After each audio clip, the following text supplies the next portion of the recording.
Halo sahabat perempuan dan anak, kembali lagi di podcast Sapa Sahabat Perempuan dan Anak bersama saya, Upi Maria yang akan memandu podcast kali ini. Nah, sahabat perempuan dan anak, podcast Sapa adalah tempat kita ngobrol santai yang akan membahas topik-topik terkait dengan perempuan dan anak dari mulai edukasi, isu-isu terkini dan juga tokoh inspiratif lainnya tentunya. Nah, sahabat perempuan dan anak, di episode kali ini spesial banget nih karena kita sudah kedatangan tamu yang akan membahas topik yang menarik sekali juga.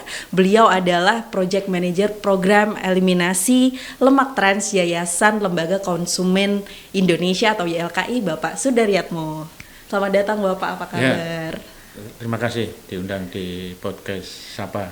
Sehat-sehat ya Pak? Alhamdulillah. Nah sahabat perempuan dan anak, hari ini kita akan ngobrol lebih banyak lagi dengan tema yang sangat seru, yaitu rahasia gelap di balik lemak trans. Menarik banget ya. Nah karena kita selama ini tahu nih ada lemak baik dan juga lemak jahat. Kira-kira apa sih perbedaannya antara lemak baik dan juga lemak jahat? Atau mungkin ada manfaatnya untuk kehidupan atau untuk anak-anak. Nah, kita akan kupas tuntas lebih lanjut bersama Bapak Sudaryatmo. Nah, Bapak Sudaryatmo, boleh nggak Pak sebelum kita ngobrol lebih jauh tentang lemak trans, mungkin bisa diperkenalkan lebih dulu tentang Bapak Sudaryatmo dan bagaimana Bapak tertarik dengan isu-isu kesehatan. Silahkan Pak. Ya, terima kasih. Jadi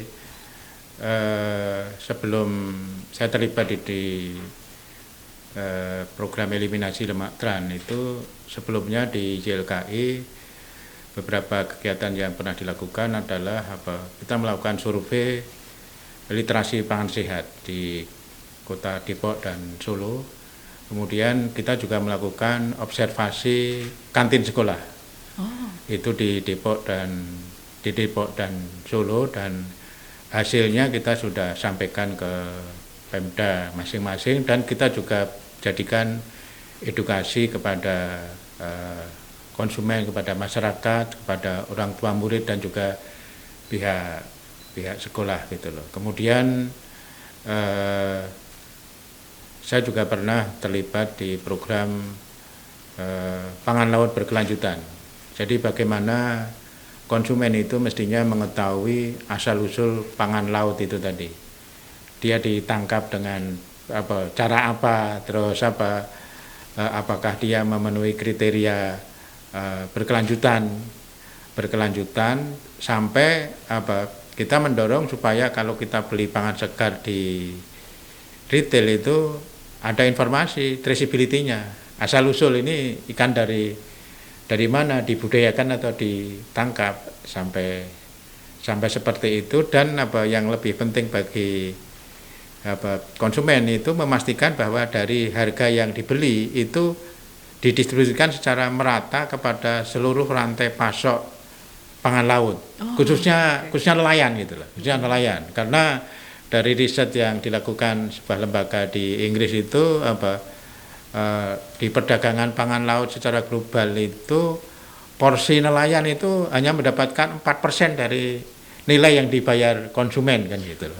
Jadi kita kampanyenya bagaimana menciptakan porsi yang adil dari harga pangan laut yang kita bayar. Itu kira-kira beberapa program yang pernah terlibat. Nah, kalau secara personal nih Pak, boleh nggak diceritain sedikit kenapa Bapak tertarik dengan isu kesehatan? Saya sebenarnya kalau dari sisi background ilmu, saya sarjana ilmu hukum gitu loh. Tapi begitu masuk YLKI tahun 92, itu memang kalau di YLKI itu urusannya banyak sekali, tapi saya lama di bidang pengaduan, menangani pengaduan konsumen, kemudian sama tadi beberapa terlibat di program-program terkait dengan isu pangan. Isu pangan. Ya. Nah, sekarang kita beranjak ke temanya nih. Betul. Pak, soal lemak trans. Boleh nggak Pak diceritakan mungkin secara simpel atau singkat begitu, sebetulnya apa sih lemak trans ini? Banyak teman-teman yang belum aware soal lemak trans ini. Silahkan Pak. Ya, sebenarnya gini ya, saya ingin mulai dari sejumlah data. Pertama data dari BPJS ya. BPJS itu pasien penderita pasien penyakit jantung itu menduduki porsi yang masuk 3 besar kan gitu. 3 besar, dan yang mencemaskan akhir-akhir ini itu penderita penyakit jantung itu usianya bergeser ke lebih muda kan gitu. Lebih muda. Nah, ini memang belum ada penelitiannya, tapi kalau di sejumlah negara dia itu sudah ada risetnya. Salah satu kontribusi penyakit jantung koroner itu adalah kandungan lemak trans pada makanan gitu loh, pada makanan gitu. Jadi itu memicu juga ya? Ya, jadi negara pertama yang meregulasi itu di Denmark. Dan dia ada angkanya dengan membuat regulasi pembatasan konsumsi lemak trans, dia bisa menurunkan belanja kesehatan untuk penyakit jantung koroner lah kira-kira gitu loh. Jantung koroner. Nah, ini yang memang tantangan di kita itu bagaimana kita punya eviden, punya riset-riset yang itu bisa dijadikan dasar untuk merumuskan kebijakan untuk membuat masyarakat lebih sehat, sudah barang tentu itu. Nah, kalau bicara soal lemaknya ya Pak, ini lemak itu bisa terbentuk terutama dalam makanan kita sehari-hari. Ya. Nah, ada nggak sih Pak contohnya jajanan kayak gimana yang mengandung lemak trans, ciri-cirinya, atau makanan seperti apa yang mengandung lemak trans? Ya, jadi kalau di dalam kehidupan sehari-hari itu lemak trans itu ada 2 ya sebenarnya. Yang pertama secara alamiah. Secara alamiah lemak trans itu ada pada daging atau produk dari hewan ruminansia. Ruminansia itu seperti kambing, sapi gitu. Bisa di daging, bisa dari susunya. Jadi dia dihasilkan dari sisa metabolisme di hewan tersebut. Tapi biasanya kadarnya dia kecil. Jadi kalau kita mengkonsumsi secara alamiah itu relatif ya tetap punya dampak kesehatan, tapi porsinya kecil. Yang kedua adalah lemak trans yang dihasilkan dari proses industrial gitu. Yang tadi saya pernah cerita di Amerika itu sejarahnya kan produksi kedelai melimpah, terus dibuat dalam bentuk minyak kedelai supaya dia tahan lama, itu dilakukan hidrogenasi terhadap minyak nabati dari kedelai tadi, menghasilkan partial hydrogenated oil (PHO). PHO itu yang kalau dia ditambahkan ke makanan itu menjadi sumber adanya trans fat itu tadi. Kalau ya tadi kalau alamiah itu kan kandungannya kecil, tapi kalau industrial tadi itu kita bisa menambahkan lemak trans itu sesuai dengan kemauan pabrikan kan gitu loh. Kemauan pabrikan itu yang menjadikan justru yang lebih berbahaya itu lemak trans industrial yang ada di makanan. Olahan berarti. Ya, makanan olahan. Kemudian yang ketiga juga dari sisi proses memasak. Jadi lemak trans itu biasanya akan muncul pada makanan-makanan yang digoreng dalam suhu tinggi. Karena tadi penggunaan minyak yang berulang-ulang, itu potensi makanan mengandung lemak transnya itu tinggi. Terkait tadi pertanyaan makanan apa saja yang mengandung lemak trans di Indonesia. Tadi secara umum itulah tadi ya makanan. Itu ini yang menjadi tantangan, itu harus ada penelitian uji laboratorium. Saat ini di Indonesia baru ada penelitian 2 tahun yang lalu antara WHO Indonesia dengan IPB University terhadap 130 sampel makanan yang ada di pasar, itu 11% itu kandungan lemak trans itu melebihi ambang batas rekomendasi WHO. 2% dari total lemak. 2% dari total lemak. Jenisnya macam-macam, ada biskuit, ada roti manis, terus ada shortening macam-macam itu. Itu yang temuan dari WHO Indonesia. Dan memang ini sampelnya terlalu kecil ya. Jadi kita memang kalau dari beberapa penelitian di luar itu dia yang diuji kandungan lemak trans itu tidak hanya makanan olahan, tapi juga makanan ini jadi makanan apa? Jadi nanti apa? Ada makanan yang diuji, dia sumbernya terdeteksi, misalnya di susu. Oh ini alamiah, TFA karena alamiah. Terus ada lemak trans yang karena proses hidrogenasi gitu. Tapi tinggi lemak trans itu berarti lebih tinggi di makanan olahan atau Ya, bisa ditentukan gitu atau gimana? sebenarnya kan dia kan tergantung di proses manufakturingnya kan. Iya. Mau ditambahkan berapa kan apa? Ini yang kalau alamiah itu dia udah pastinya nggak bisa apa inilah porsinya kecil. Tapi kalau dalam proses makanan olahan di proses manufakturing di pabrikan itu apa? Dia bisa apa jumlah kandungan lemak trans itu bisa tinggi gitu. Nah kalau tadi kan Bapak mencontohkan misalkan ada biskuit, Ya, kemudian sosis-sosis gitu kali Ya. ya Pak yang mungkin Ya, diolah betul. beberapa kali. Nah gimana sih Pak cara kita menentukan atau menghindari, karena kan di Indonesia belum aware nih Ya, sebetulnya betul. dengan lemak trans. Gimana Pak cara kita mengetahuinya? Ya memang kalau dari si konsumen kita mengetahui ingredient terus informasi nilai gizi itu kan dari label kan gitu. Betul, betul, betul. YLKI sudah melakukan food label analysis untuk produk biskuit. Oh, Untuk produk biskuit apakah dia mengandung lemak trans atau tidak. berarti ini udah berjalan Pak? Udah berjalan, cuma ya itu tadi jadi tidak semua sampel itu mencantumkan item lemak trans gitu loh. Oh, Kemudian yang mencantumkan lemak trans itu semua mengklaim kandungan lemak transnya 0%. Kandungannya 0%. Satu itu, terus yang kedua juga dari sisi ingredient gitu loh. iya. Ingredient kalau beberapa negara itu dia mengatur ingredient itu dia tidak hanya mengandung minyak nabati gitu ya. Tapi juga dijelaskan minyak nabatinya itu dari apa gitu loh. Jadi dari kedelai, dari palm oil, dari sawit, atau dari kelapa kan macam-macam minyak nabatinya. Selama ini berarti belum dijelaskan?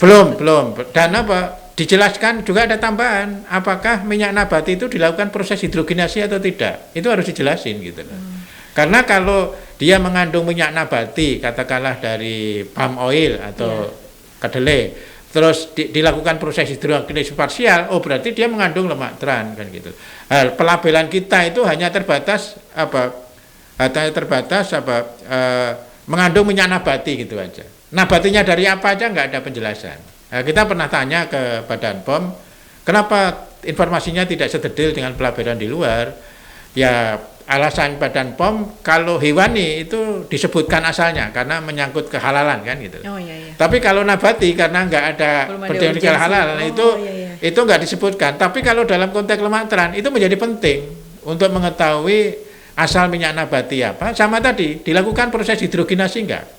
Jadi kalau dilakukan proses hidrogenasi harus dijelaskan dong di labelnya, dan hidrogenasi itu penuh atau parsial. Kalau parsial berarti produk tersebut mengandung lemak trans. Jadi memang ini terlalu teknis, tapi informasi ini penting bagi konsumen untuk memastikan bahwa makanan yang akan kita konsumsi tersebut mengandung bahan berbahaya enggak, senyawa berbahaya enggak, termasuk salah satunya adalah lemak trans. Nah, bicara soal lemak trans nih Pak, sebetulnya banyak orang tua di Indonesia, bahkan kita perempuan-perempuan muda juga belum aware terkait dengan lemak trans. Kira-kira seberapa besar nih Pak pengaruh konsumsi lemak, terutama lemak trans terhadap tumbuh kembang anak? Berpengaruh nggak Pak? Ya ini kalau di sejumlah negara itu sudah ada riset ya pengaruh konsumsi lemak trans terhadap perempuan khususnya kanker payudara. Iya. Kemudian terhadap ibu hamil juga ada pengaruh. Jadi kalau konsumsi ibu hamil mengkonsumsi lemak trans itu berpengaruh terhadap janinnya itu sudah banyak. Di kita itu riset-riset seperti itu yang masih kurang, tapi intinya adalah dari beberapa riset di negara maju ini relasinya sangat erat antara kaitan konsumsi perempuan dan anak makanan yang mengandung lemak trans terhadap kesehatan, khususnya tadi ada kanker payudara, ada diabetes, dan ada yang banyak itu terkait dengan kesehatan jantung, khususnya penyakit jantung koroner gitu. Saya juga dengar itu bisa menyumbat saluran jantung gitu juga. Betul, ya? Jadi kalau banyak penelitian itu memang jadi kalau kita mengenal kolesterol kan ada dua, kolesterol jahat sama kolesterol baik. Jahatnya lemak trans itu dia sekaligus kalau kita mengkonsumsi makanan yang mengandung lemak trans itu dampak bagi kesehatan itu sekaligus jadi menurunkan kolesterol baik dan menaikkan kolesterol jahat kan gitu. Iya. Itu yang bahaya lemak trans bagi kesehatan. Nah, penting nggak nih Pak kita mulai membatasi konsumsi lemak trans sejak anak usia dini misalkan, dan gimana sih caranya biar kita nggak terlalu memaksa anak-anak nih untuk menghindari lemak trans? Ya, jadi kita pernah mengadakan FGD dengan mengundang narasumber dari Litbang Kompas. Litbang Kompas itu pernah melakukan investigasi terkait fenomena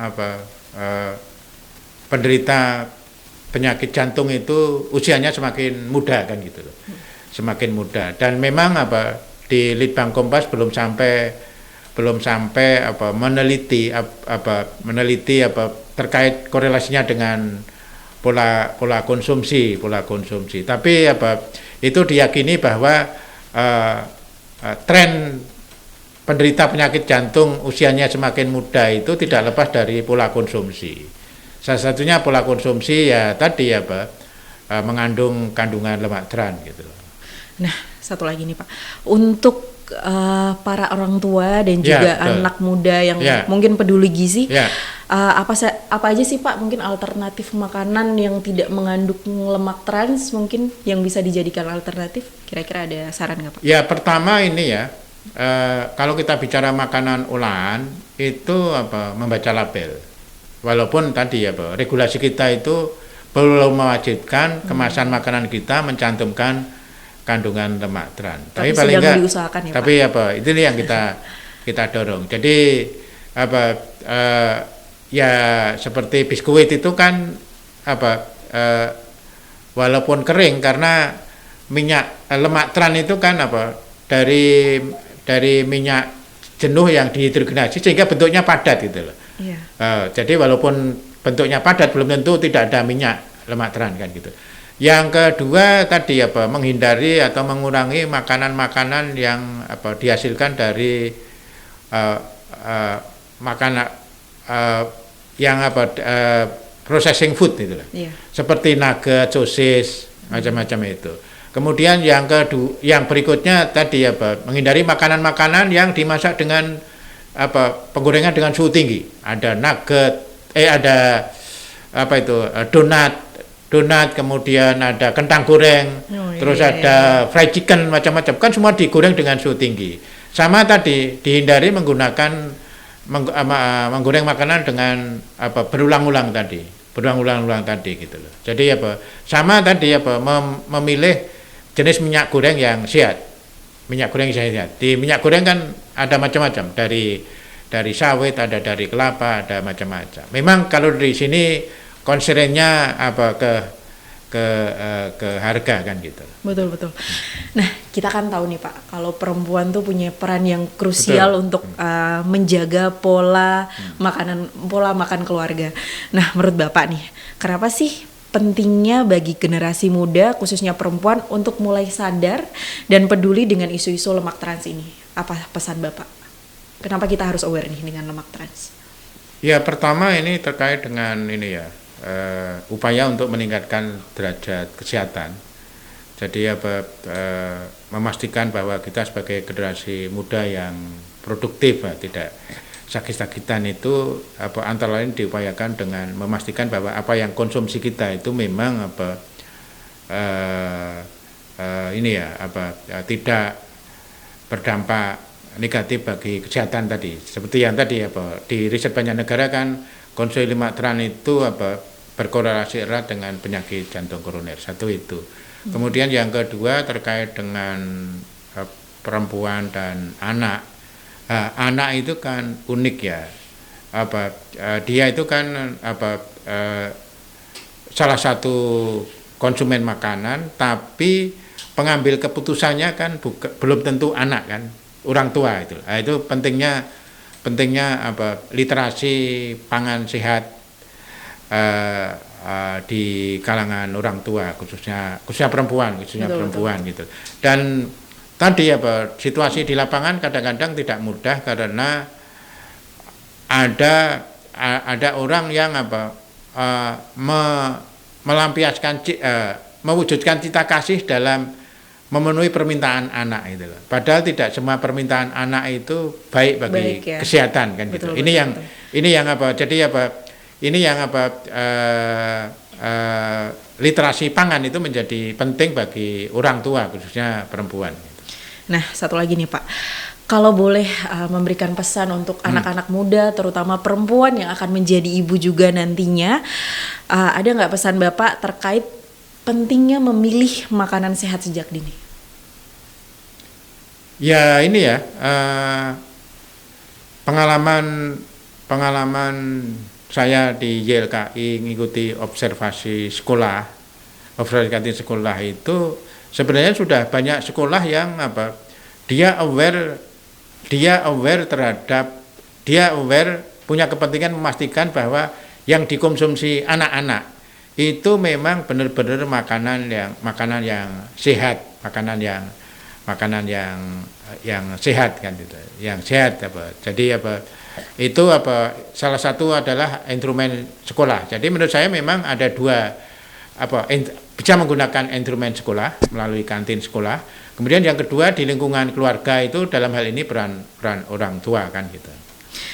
Baik, terima kasih Bapak Sudaryatmo. Sama-sama. Terima kasih sudah berbagi tentang bagaimana lemak trans bahayanya dan juga mungkin sedikit manfaatnya begitu ya Pak ya. Sahabat perempuan dan anak, gak bosan-bosan nih kita untuk terus mengingatkan kamu jika kamu melihat, mendengar dan juga mengalami kekerasan, untuk dare to speak up, langsung aja laporkan ke call center kita di Sapa 129 atau melalui WhatsApp 08111 129 129. Terima kasih sahabat perempuan dan anak yang sudah nonton episode kali ini. Jangan lupa untuk subscribe dan juga ikuti konten sosial media Kementerian Pemberdayaan Perempuan dan Perlindungan Anak lainnya.